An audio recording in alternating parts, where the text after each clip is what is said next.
Salam sejahtera dan salam sehat bagi kita, jemaat Tuhan. Selamat Minggu Advent. Mari kita persiapkan hati dalam menyambut sabda Tuhan. Kita berdoa. Kami mempermuliakan nama-Mu Tuhan untuk segala kebaikan, kemurahan dan penyertaan-Mu dalam hidup kami. Saat ini Tuhan, kami akan mendengarkan sabda Tuhan. Dan biarlah sabda-Mu ini membuat hati kami senantiasa mempermuliakan nama-Mu. Dalam nama Yesus kami berdoa. Amin. Jemaat yang terkasih di dalam Tuhan kita Yesus Kristus, adapun sabda Tuhan yang menyapa kita pada saat ini tertulis dalam kitab Injil Lukas pasal pertama ayat 46b sampai dengan ayat yang ke-55. Demikian firman Tuhan. Jiwaku memuliakan Tuhan dan hatiku bergembira karena Allah juru selamatku. Sebab Ia telah memperhatikan kerendahan hamba-Nya. Sesungguhnya mulai dari sekarang segala keturunan akan menyebut aku berbahagia. Karena Yang Maha Kuasa telah melakukan perbuatan-perbuatan besar kepadaku, dan nama-Nya adalah kudus. Dan rahmat-Nya turun-temurun atas orang yang takut akan Dia.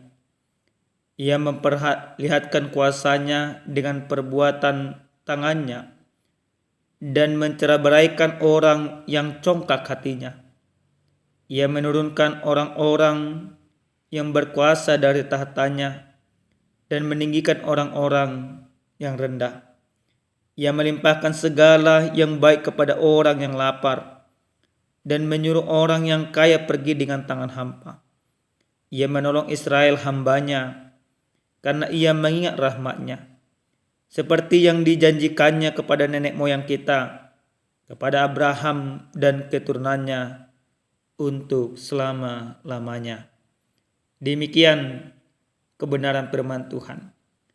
Jemaat yang terkasih di dalam Tuhan kita Yesus Kristus, ada pernah orang mengatakan di dalam sosial media bahwa bahagia bukanlah milik dia yang hebat dalam segalanya, namun dia yang mampu menghayati hal sederhana dalam hidupnya dan tetap bersyukur. Sekali lagi, bahagia bukanlah milik dia yang hebat dalam segalanya, namun dia yang mampu menghayati hal sederhana dalam hidupnya dan tetap bersyukur. Yang artinya, kalau kita artikan dari ungkapan tersebut, bahwa setiap orang sesungguhnya mampu berbahagia di dalam kehidupan. Tapi sering sekali tolak ukur daripada sebuah kebahagiaan itu kita buat adalah kesempurnaan di dalam kehidupan. Tanpa ada kekurangan, tanpa ada penyakit, dan ketika segala sesuatu yang kita butuhkan terpenuhi.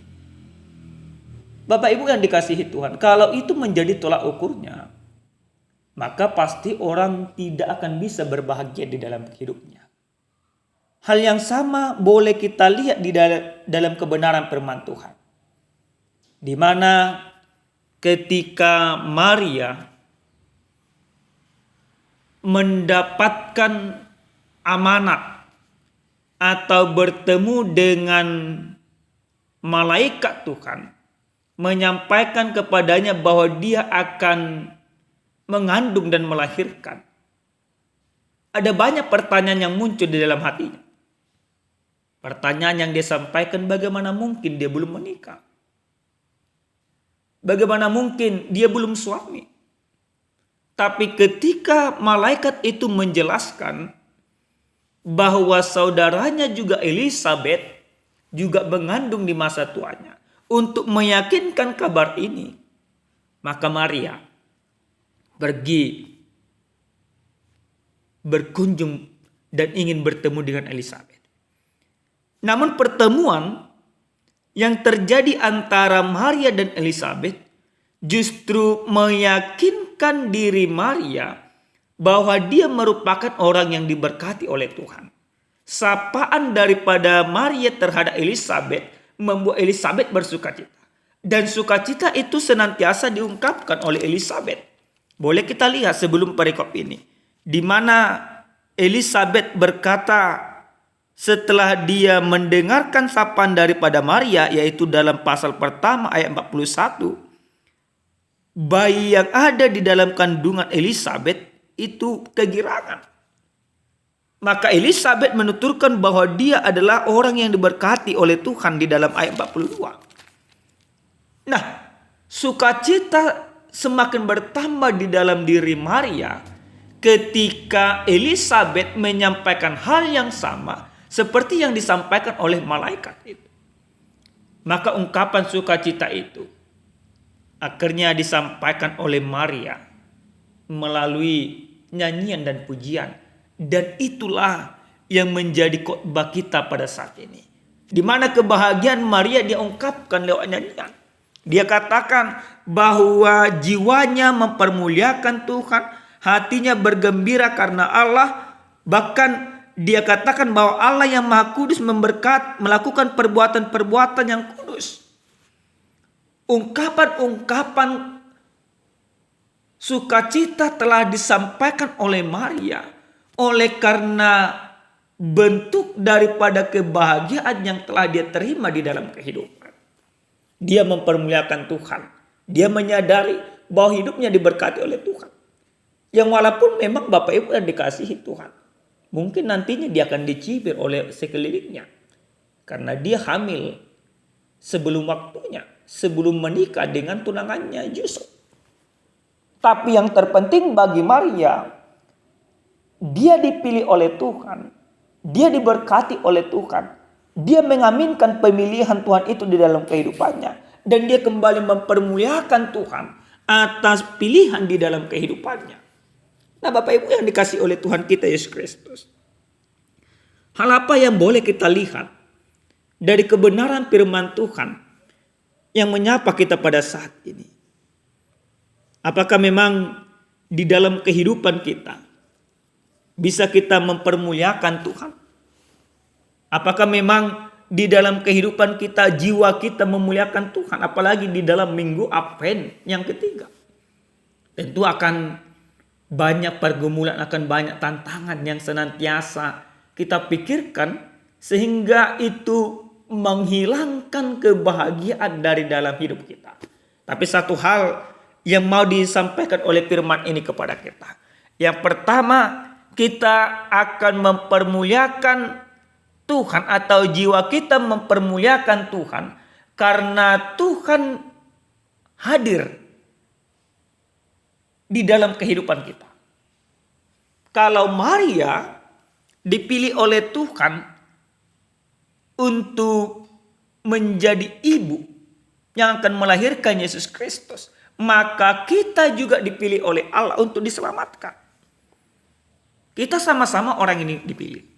Maka ketika kita menjadi orang yang dipilih, yang dikasih oleh Allah, dia mau bertemu dengan kita, dia mau berjumpa dengan kita, dia mau hadir di dalam kehidupan kita. Maka itu menjadi dasar kita untuk mempermuliakan Tuhan. Maka kita akan katakan juga, sebagaimana yang dikatakan oleh Maria, jiwaku memuliakan Tuhan.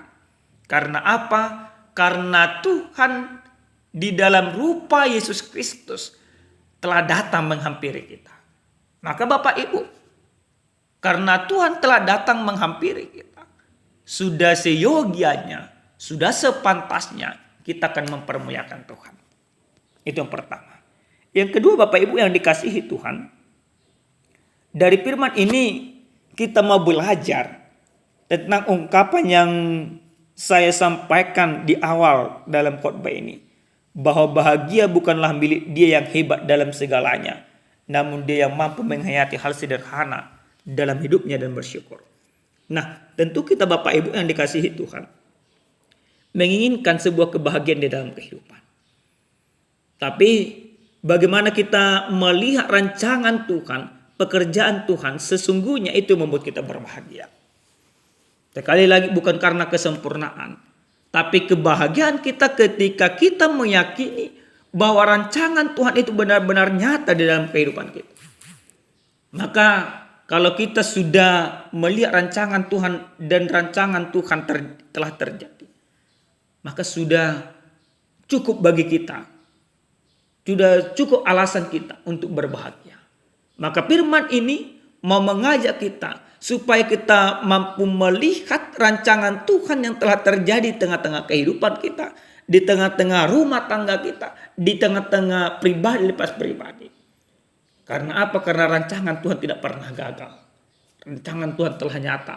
Rancangan Tuhan akan tetap kita terima di dalam kehidupan.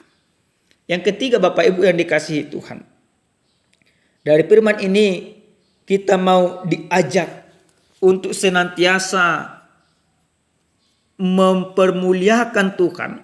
Maka orang-orang yang mempermuliakan Tuhan seperti yang dikatakan di dalam perikop ini, bahwa tidak ada lagi hati yang congkak, tidak ada lagi hati yang bimbang, tetapi yang ada adalah kerendahan hati di dalam kehidupan. Maka yang ketiga, Tuhan mau katakan kepada kita supaya jiwa kita mempermuliakan Tuhan, atau orang yang mempermuliakan Tuhan, dia harus menghilangkan segala kecongkakan di dalam hatinya. Kalau masih ada kecongkakan, masih ada kemarahan, masih ada kemunafikan, maka kebahagiaan itu akan terbatas, tidak akan sampai bagi kita. Namun hilangkan semuanya itu sehingga jiwa kita, hidup kita senantiasa mempermuliakan Tuhan. Permuliakan Tuhan di dalam setiap kehidupanmu. Amin, kita berdoa. Kami bersyukur Tuhan untuk kebaikan dan kemurahan-Mu dalam hidup kami. Terima kasih Bapa. Biarlah kiranya firman-Mu ini kami lakukan di dalam hidup kami, jiwa kami mempermuliakan Tuhan. Karena kami percaya bahwa Engkau adalah Allah yang hidup, yang menjumpai kami, yang hadir bersama dengan kami, bahkan yang mengasihi kehidupan kami. Biarkan lewat pertemuan Tuhan di dalam firman ini, kami senantiasa mempermuliakan nama-Mu. Dalam nama Yesus kami berdoa. Amin. Salam sehat Bapak Ibu yang dikasihi Tuhan. Salam sejahtera. Selamat memasuki minggu-minggu Advent. Tuhan memberkati.